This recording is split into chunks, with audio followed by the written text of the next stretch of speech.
नमस्कार दोस्तों, सिलेक्शनपुर में आपका स्वागत है। मैं हरिओम गौरव। जैसा कि आपको पता है यूपीएसआई 2025 की वैकेंसी आ चुकी है, जिसमें कुल 4,543 पोस्ट हैं। हमारी सिलेक्शनपुर की टीम जो है पूरे जोश के साथ आपके साथ है। मैं आपको हिंदी का पूरा सिलेबस कवर करूँगा। अभी एग्ज़ाम की डेट कोई क्लियर नहीं है, लेकिन उम्मीद किया जा रहा है कि दिसंबर के लास्ट या फर्स्ट वीक तक इसके बीच में हो सकते हैं। आप बस ऐसे बने रहिए। हम पूरी गारंटी के साथ कह रहे हैं कि सिलेबस आपका ख़त्म किया जाएगा। सबसे पहले हम यूपीएसआई का सिलेबस देखते हैं। तो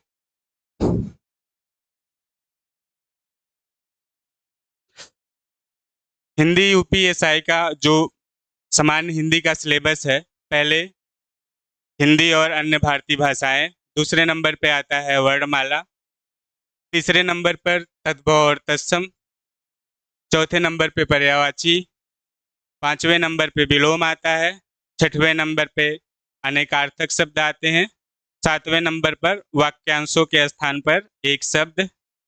ऐसे ही आगे देखेंगे। आठवें नंबर पर आता है समरूपी विभिन्नार्थक शब्द। नौवें नंबर पे आता है अशुद्ध वाक्यों को शुद्ध करना। 10वें नंबर पे आता है लिंग। 11वें नंबर पे आता है वचन। 12वें नंबर पे आता है कारक। 13वें नंबर पर आता है सर्वनाम। 14वें नंबर पर आता है विशेषण। 15वें नंबर पे आता है क्रिया। 16वें नंबर पे आता है काल। उसके बाद आएगा वाच्य। उसके बाद आता है अव्यय। उसके बाद उपसर्ग, आगे प्रत्यय, संधि, समास, विराम चिन्ह, मुहावरे एवं लोकोक्तियां, रस, छंद, अलंकार। अपठित बोध में आपका गद्य और पद्य आता है। उसके बाद प्रसिद्ध कवि, लेखक एवं उनकी प्रसिद्ध रचनाएं आती है। उसके बाद आता है हिंदी भाषा में पुरस्कार। उसके बाद आता है विविध। ठीक है, अब हम आज की जो पहली टॉपिक है उसको देखेंगे। जैसे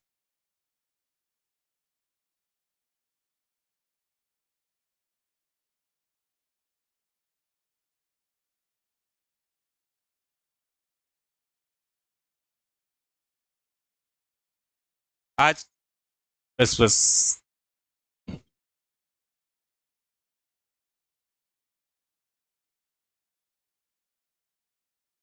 yes. आज का जो हमारा पहला टॉपिक होगा, इस पे थोड़ा हम बात करेंगे, हिंदी और अन्य भारतीय भाषाएं। तो जैसा कि देखते हैं, आगे चलते हैं। सबसे पहले हिंदी भाषा का उद्भव और विकास पढ़ेंगे। हम इसके पहले जानते हैं कि जैसे भाषा क्या होता है, उपभाषाएं क्या होती हैं, बोलियां क्या होती हैं। सबसे पहले हम इसके बारे में जानते हैं। तो भाषा क्या है, सबसे पहले ये देखते हैं। भाषा वह स्थान है जिसके द्वारा मनुष्य मन के भाव और विचारों को बोलकर अथवा लिखकर प्रकट करता है। इसके बाद जब हम बोली की बात करते हैं,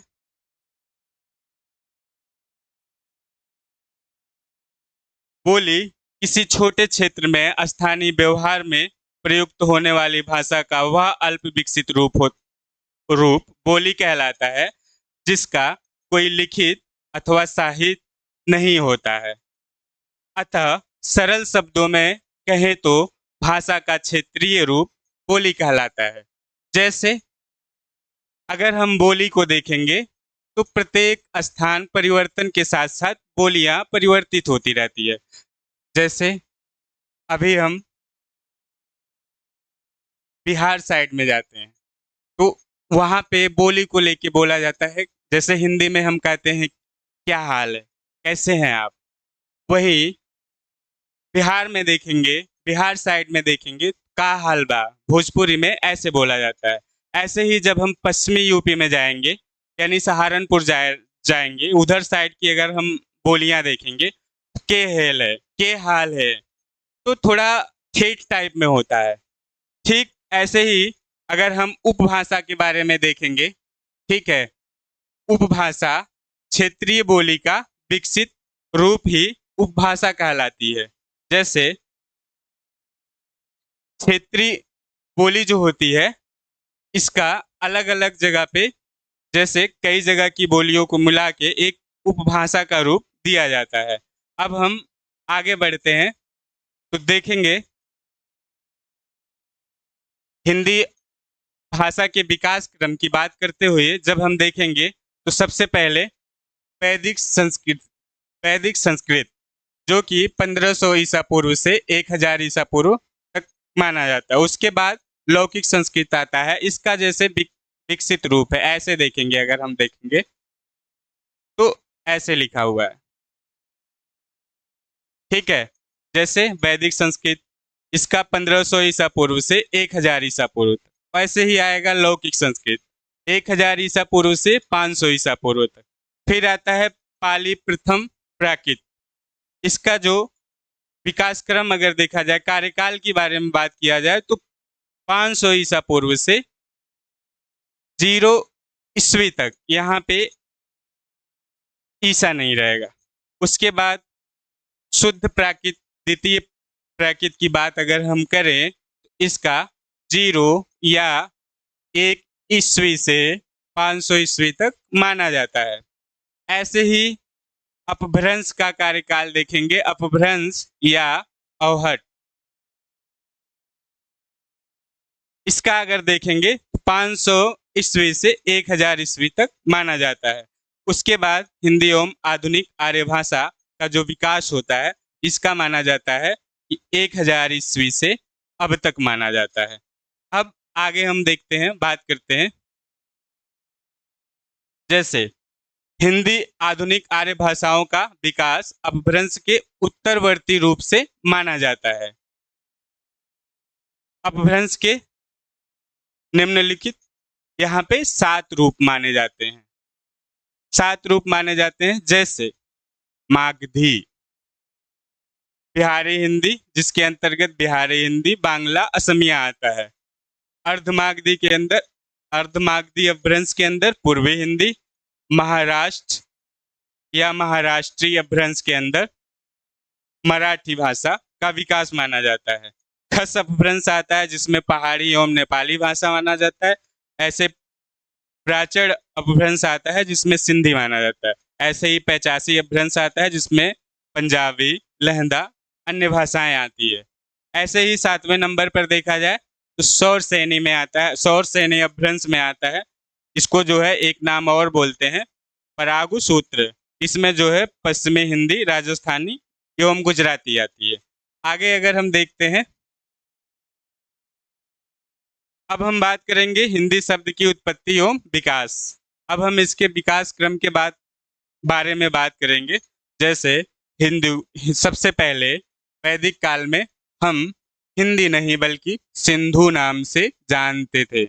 वैसे ही लौकिक संस्कृत में हम सिंध नाम से जानते थे। वैसे ही ईरानी और फारसी के समय में हम हिंद जानते थे। इसका विकास जो है हिंद से हुआ।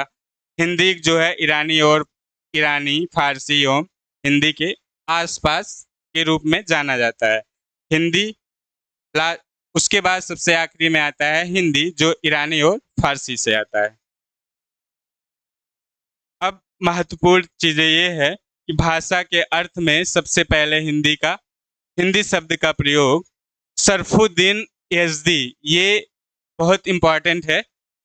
इनकी रचना जो थी जफरनामा, जो कि 1424 ईस्वी में मिलता है। सबसे पहले हिंदी शब्द का प्रयोग सरफुद्दीन यज़दी की रचना जफरनामा में मिलता है।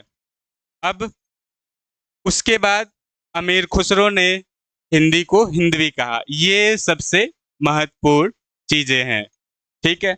उसके बाद हिंदी के, या कहें प्रथम लेखक या प्रसिद्ध लेखक गारसा दत्तासी ने हिंदी को हिंदवी कहा था। अब वर्तमान में हिंदी शब्द का प्रयोग निम्नलिखित 3 अर्थों में किया जाता है। जैसे व्यापक अर्थ में। अब व्यापक अर्थ में कुल 5 भाषाएं आती हैं, 17 बोलियां आती हैं। वैसे ही भाषा विज्ञान के अर्थ में या भाषा विज्ञान में, जिसमें पश्चिमी एवं पूर्वी के रूप में आता है। ऐसे ही संकुचित अर्थ में अगर हम देखें तो इसमें खड़ी बोली के रूप में माना जाता है। ठीक है, आगे चलते हैं। हिंदी की उपभाषाएं एवं बोलियां, जैसा कि अभी हमने बताया ना कि हिंदी में कुल 5 भाषाएं एवं 17 बोलियां होती हैं। तो 5 उपभाषाएं कौन कौन सी है? पहला है पश्चिमी हिंदी, फिर आता है पूर्वी हिंदी, उसके बाद आता है राजस्थानी हिंदी, फिर आता है पहाड़ी हिंदी, और फिर लास्ट में आता है 5वें नंबर पर बिहारी हिंदी।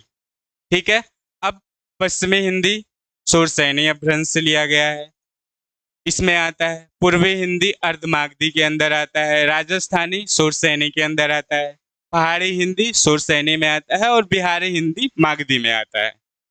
ये चीजें ध्यान रखने की जरूरत है। उसके बाद बोलियां पश्चिम उपभाषा के अंतर्गत कुछ 5 कुल, जैसे पश्चिम उपभाषा के अंदर, पश्चिमी उपभाषा के अंदर कुल 5 बोलियां पाई जाती हैं। जैसे खड़ी बोली, हरियाणवी, कन्नौजी, ब्रजभाषा, बुंदेली। ऐसे अभी जान लीजिए, लास्ट में हम चार्ट बना के आपको समझाते हैं। उसके बाद पूर्वी हिंदी उपभाषा के अंतर्गत कुल 3 बोलियां आती हैं, अवधी, बघेली, छत्तीसगढ़ी। ऐसे ही पश्चिमी हिंदी उपभाषा के अंतर्गत 4 प्रकार की बोलियां बोली जाती हैं। जैसे पश्चिमी राजस्थानी, जिसमें मारवाड़ी आता है, पूर्वी राजस्थानी जिसको जयपुरी, उत्तरी राजस्थानी जिसको मेवाती के अंतर्गत आता है या मेवाती के आसपास का क्षेत्र होता है, दक्षिणी राजस्थानी में मालवा के आसपास के जो क्षेत्र है उसमें बोला जाता है। अब आगे देखते हैं पहाड़ी हिंदी। पहाड़ी हिंदी उपभाषा के अंतर्गत कुल 2 बोलियां पाई जाती हैं। पहला पश्चिमी पहाड़ी, दूसरा मध्यवर्ती पहाड़ी। अब ये जो पश्चिमी पहाड़ी है, इसमें गढ़वाली और कुमाऊनी दोनों आ जाता है। इसमें मध्यवर्ती में कुमाऊनी नहीं आएगा अगर देखा जाए तो। ठीक है, आगे देखते हैं। आखिरी में सबसे आता है बिहारी हिंदी। बिहारी उपभाषा के अंतर्गत कुल 3 प्रकार की बोलियां बोली जाती हैं। पहला मागधी, मगधी, दूसरा मैथिली, और तीसरा भोजपुरी। ठीक है, जैसे कि ये चार्ट आपको अच्छे से दिख रहा होगा या नहीं दिख रहा होगा। जैसे ये चार्ट के माध्यम से आप बहुत अच्छे से समझ सकते हैं। जैसे पश्चिमी हिंदी, जैसे ये उपभाषा हो गया, इधर बोलियां हो गई। ठीक है, जैसे इधर है पश्चिमी हिंदी, ये कौन से अपभ्रंश से लिया गया है? सुरसैनी अपभ्रंश से लिया गया है।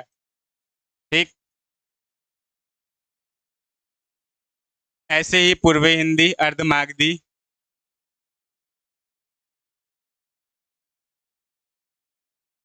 ऐसे राजस्थानी हिंदी सुरसैनी, सुरसैनी, ऐसे ही पहाड़ी हिंदी सुरसैनी ही होगा। ऐसे बिहारी हिंदी जो है मागधी आता है। इसमें पश्चिमी हिंदी उपभाषा के अंतर्गत, जैसा कि हम पहले अभी बता रहे थे, अब चार्ट के माध्यम से समझा रहे हैं। इसमें 5 बोलियां आती हैं, खड़ी बोली, हरियाणवी, कन्नौजी, ब्रजभाषा, बुंदेली। ऐसे ही पूर्वी हिंदी के अंतर्गत अवधी, बघेली, छत्तीसगढ़ी। राजस्थानी हिंदी के अंतर्गत पश्चिमी राजस्थानी, जिसमें मारवाड़ी आता है।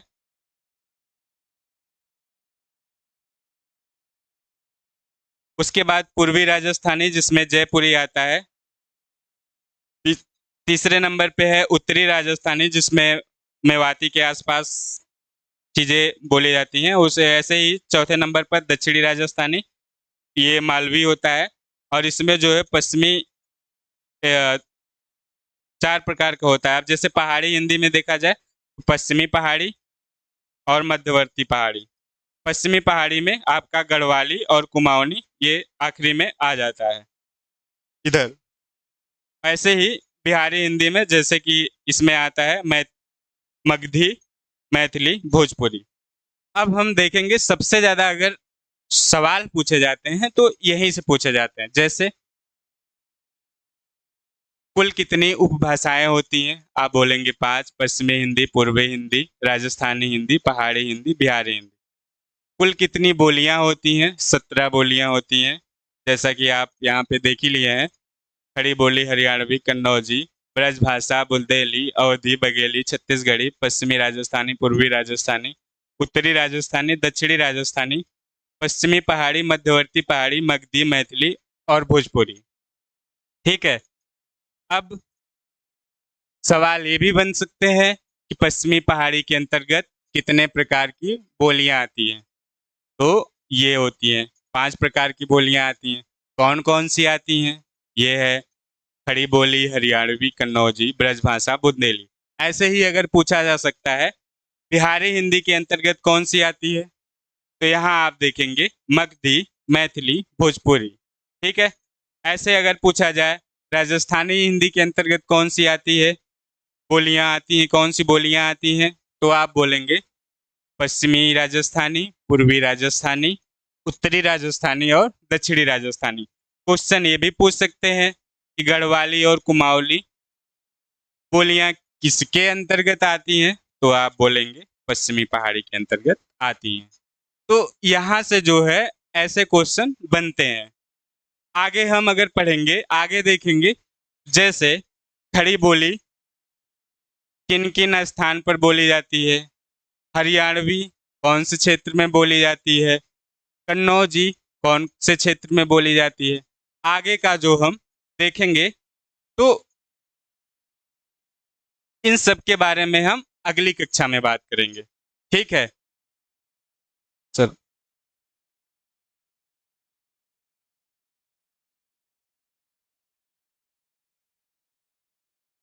तो थोड़ा स्टॉप करिए।